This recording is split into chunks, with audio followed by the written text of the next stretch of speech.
प्रश्न जो कक्षा 12 बोर्ड परीक्षा की दृष्टि से बहुत इंपॉर्टेंट है, जो कि आपको एग्जाम में 4 नंबर का प्रश्न देखने को मिल सकता है, और वो है गोलीय पृष्ठ द्वारा अपवर्तन को समझाइए।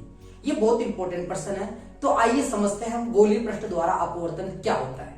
गोलीय पृष्ठ के द्वारा अपवर्तन को समझने के लिए हमें सबसे पहले क्या समझना होगा, इसके चित्र को समझना होगा, और इसका चित्र अगर हमारे समझ में आ गया तो हम इसका सूत्र स्थापित कर सकते हैं। और ये जो गोलीय पृष्ठ के द्वारा जो अपवर्तन की घटना से जो सूत्र आएगा, उस सूत्र का उपयोग हम किसमें करेंगे, लेंस मेकर सूत्र में करेंगे।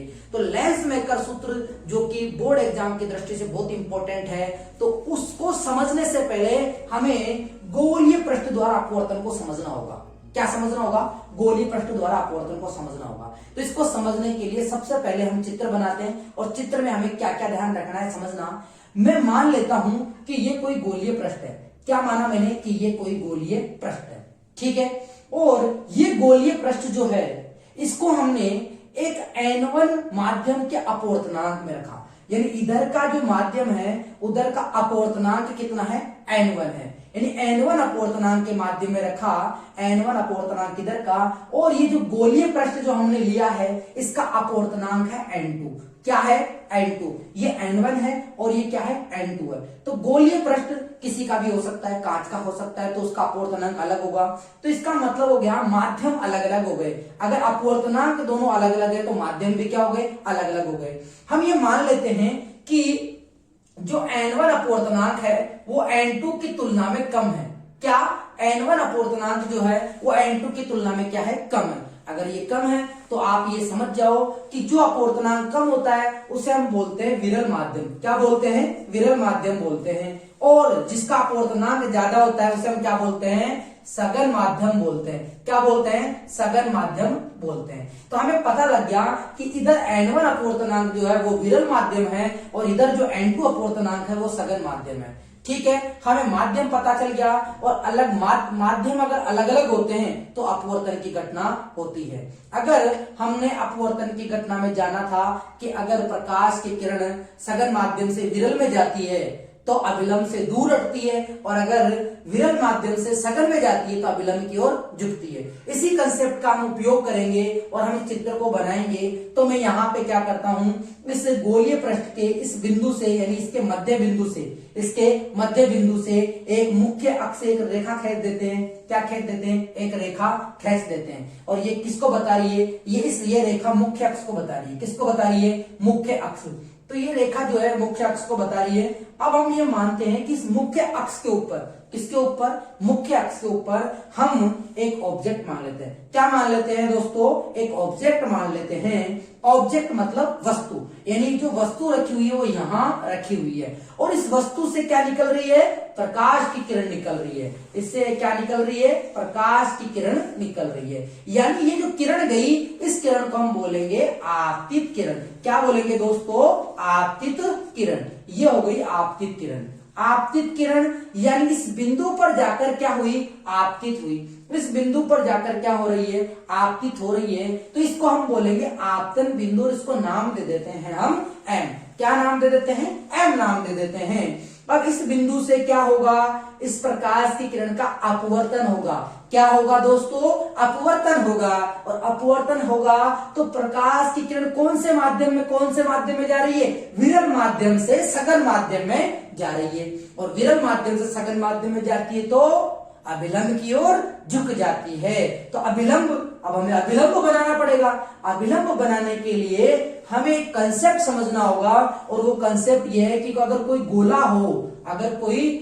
हो और उस गोले का केंद्र बिंदु हो, सेंटर हो, क्या हो, सेंटर हो, तो इस गोले के किसी भी बिंदु से हम जो लाइन खींचेंगे वो यहां से 90 डिग्री का कोण बढ़ाते हुए जाएगी। और यहां से हमने मान लिया कि ये जो अभिलंब हमने खींचा इस गोले के केंद्र से होकर गुजर रहा है। इस गोले के किससे गुजर रहा है, केंद्र से। क्योंकि हम जानते हैं कि किसी भी गोले से अगर हम केंद्र से गुजरने वाली रेखा खींचते हैं तो वो 90 डिग्री का कोण बनाता है। कितना डिग्री का कोण बनाता है? 90 डिग्री का कोण बनाता है। आप कहीं से भी खींच के देख लो तो वो 90 डिग्री का कोण बनाएगा। तो हमने अभिलंब खींच दिया, इस बिंदु पर अभिलंब डाल दिया और वो कहां से गुजर रहा है? वक्रता केंद्र से गुजर रहा है। कहां से गुजर रहा है? वक्रता केंद्र से गुजर रहा है। अब प्रकाश की किरण इस विरल माध्यम से सघन माध्यम के अंदर जा रही है, तो इसका क्या होगा? अपवर्तन होगा। और अपवर्तन होने का मतलब है कि ये अभिलंब की ओर झुकेगी, क्योंकि विरल से सघन में जा रही है। तो हम मान लेते हैं कि अगर ये पृष्ठ नहीं होता, तो ये प्रकाश की किरण सीधी ऐसे चली जाती, ठीक है। लेकिन अब ये N2 अपवर्तनांक है, सघन माध्यम है, तो इसका अब क्या होगा? अपवर्तन होगा और ये अभिलंब की ओर झुक जाएगी। हमने माना कि ये प्रकाश की किरण झुकते हुए इस तरीके से इस मुख्य अक्ष के इस बिंदु पर आकर क्या होती है? अपवर्तित हो जाती है। क्या हो जाती है? अपवर्तित हो जाती है। इसका मतलब हमने ये मान लिया कि यहां जाकर क्या बन गया? इसका इमेज बन गया। क्या बन गया? इमेज बन गया। यानी इस वस्तु का, इस ऑब्जेक्ट का यहां जाकर क्या बना? इमेज बना। यानी इस वस्तु या बिंब का क्या बना? यहाँ पे प्रतिबिंब बना। क्या बना? प्रतिबिंब बना। ठीक है, हमने चित्र समझ लिया कि किस तरीके से गोलीय पृष्ठ द्वारा जो अपवर्तन होता है उसका चित्र किस प्रकार से बनाया जाता है। तो सबसे इंपॉर्टेंट रोल निभाता है ये चित्र। तो चित्र अगर आप लोगों को आ गया तो ये मान लीजिए आप पूरा डेरिवेशन कर देंगे। उसमें क्या है? मैथमेटिकल अप्रोच ही तो है। तो आप सबसे ज्यादा फोकस चित्र बनाने पे, चित्र की प्रैक्टिस करने पे करें। तो इस तरीके से इस चित्र में आप लोग देखेंगे कि इस बिंदु का अपन अपनी तरफ से नाम दे देते हैं। जैसे कि मान लीजिए ध्रुव है, क्योंकि दर्पण का मध्य बिंदु क्या कहलाता है? ध्रुव कहलाता है। क्या कहलाता है? ध्रुव। तो अपन इसको ध्रुव के लिए क्या नाम दे देते हैं? P। और इसको अपन और कुछ नाम दे देते हैं, तो यहाँ पे N नाम दे देते हैं। इस तरीके से हमने इनको नामकरण दे दिया। नामकरण देने से अब हम ये जानेंगे कि ध्रुव और ऑब्जेक्ट यानी बिंब के बीच की जो दूरी होती है उसको अपन क्या बोलते हैं? उसको हम दोस्तों U बोलते हैं। क्या बोलते हैं? U। क्योंकि जितनी भी दूरियां होती है दर्पण में, जितनी भी दूरियां होती है वो कहां से मापी जाती है? ध्रुव से मापी जाती है। कहां से मापी जाती है? ध्रुव से। हमने ये पृष्ठ माना है, ये दर्पण नहीं है, ये केवल पृष्ठ है। ये पृष्ठ है, तो इससे अपवर्तन हो सकता है। तो हम जो दूरियां मापेंगे उस बिंदु से मापेंगे। तो यहां से लेकर यहां तक की दूरी को अपन किससे लिखेंगे? U से लिखेंगे। तो प्रतिबिंब दूरी को किससे लिखते हैं? तो प्रतिबिंब दूरी को हम V से लिखते हैं। अरे किससे लिखते हैं? V से लिखेंगे। तो यहां से लेकर यहां तक की दूरी क्या कहलाएगी? V कहलाएगी। क्या कहलाएगी? V। क्या आप लोगों को पता है कि वक्रता केंद्र और यहां तक की बीच की दूरी, यानी अगर गोले की बात करें तो गोले के केंद्र से और ये परिधि के बीच की दूरी क्या कहलाती है? त्रिज्या कहलाती है। क्या कहलाती है? त्रिज्या कहलाती है। तो यहां से लेकर यानी इस केंद्र से इस गोलीय पृष्ठ के इस बिंदु तक की दूरी क्या कहलाएगी? वक्रता त्रिज्या, या फिर आप कह सकते हो त्रिज्या कहलाएगी। क्या कहलाएगी? त्रिज्या। और इसको हम किससे लिखेंगे? R से लिखेंगे। किससे लिखेंगे? R। और जो भी कौन सा? Capital R। तो हमने चिन्ह परिपाटी के आधार पर हमने इनको नाम भी दे दिया कि ये U है, ये क्या है? V है, और ये क्या है? R है। ठीक है, यहां तक समझ में आया। अब हम ये मान लेते हैं कि ये जो आपतित किरण जो गई है वो मुख्य अक्ष के साथ में अल्फा कोण बनाते हुए गई होगी। कितना कोण बनाते हुए गई होगी? अल्फा कोण। ये अल्फा कोण बना रही है, तो हम ये मानेंगे कि ये जो अभिलंब, क्योंकि दूसरे नंबर पे अपन ने क्या डाला? अभिलंब डाला। तो अभिलंब भी मुख्य अक्ष के साथ में कोई कोण बना रहा होगा, तो वो कोण कितना होगा? तो दोस्तों वो कोण होगा बीटा। कितना होगा? बीटा होगा। अब बात आती है अपवर्तित किरण। तीसरे नंबर पे क्या हुई? अपवर्तित किरण। तो ये जो अपवर्तित किरण है वो भी मुख्य अक्ष के साथ में कितना कोण बनाएगी? गामा। क्या नाम देंगे इसको? गामा। इस प्रकार से हमने इस चित्र में 3 कोणों को प्रदर्शित किया। एक कोण अल्फा, दूसरा बीटा, तीसरा गामा।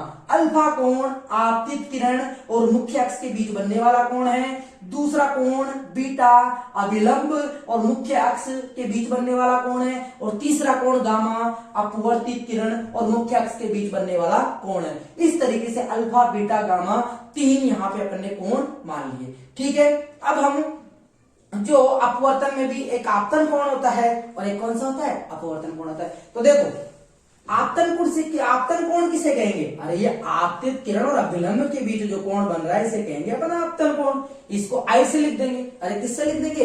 आई से लिख देंगे। और ये जो अपवर्तित किरण है और ये अभिलंब है, इसके बीच में जो कोण बनेगा उसको अपन किससे लिख देंगे? आर से लिख देंगे। किससे लिख देंगे? आर से। ये क्या हो गया? आई। ये क्या हो गया? आर। ये आपतन कोण, ये अपवर्तन कोण। तो यानी हमने चित्र में जितनी भी हमें रिक्वायरमेंट थी, जो भी हमें प्रदर्शित करना था, हमने सब कुछ प्रदर्शित कर दिया। अब बात आती है कि गोलीय पृष्ठ द्वारा अपवर्तन का सूत्र स्थापित करो। क्या स्थापित करो? सूत्र स्थापित करो। तो देखो, सबसे पहले मैं आपके सामने वो सूत्र लिख देता हूं और फिर उस सूत्र को कैसे स्थापित करते हैं उसके बारे में जानेंगे। तो देखो सूत्र क्या होता है। देखो, प्रकाश की किरण कौन से माध्यम से आ रही है? N1 माध्यम से। अपवर्तन कौन सी में हो रहा है? दूसरे माध्यम में हो रहा है। किस में हो रहा है? दूसरे में। तो जिस माध्यम में अपवर्तन हो रहा है तो हम सबसे पहले N2 अपॉन क्या लिखेंगे? V। N2 अपॉन क्या लिखेंगे? V। और इधर की दूरियां किस में आती है? प्लस में आती है, तो इसलिए क्या लिख देंगे? इसको V लिख देंगे। क्या लिख देंगे? V। N2 बटा V। यानी जिस माध्यम में अपवर्तन होगा उस माध्यम का अपवर्तनांक और उधर बिंब या प्रतिबिंब जो भी है, प्रतिबिंब बनेगा तो उसकी दूरी माइनस, इधर कौन सा है? N1 और इधर की दूरी क्या है? माइनस का U, तो ये माइनस का आई है चिन्ह और ये U। N2 बटा V माइनस N1 बटा U बराबर, बराबर क्या आएगा?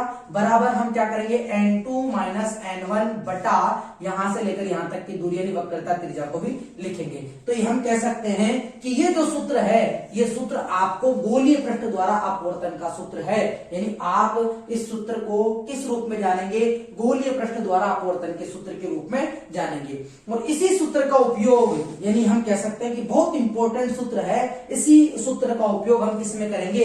लेंस मेकर सूत्र में करेंगे दोस्तों।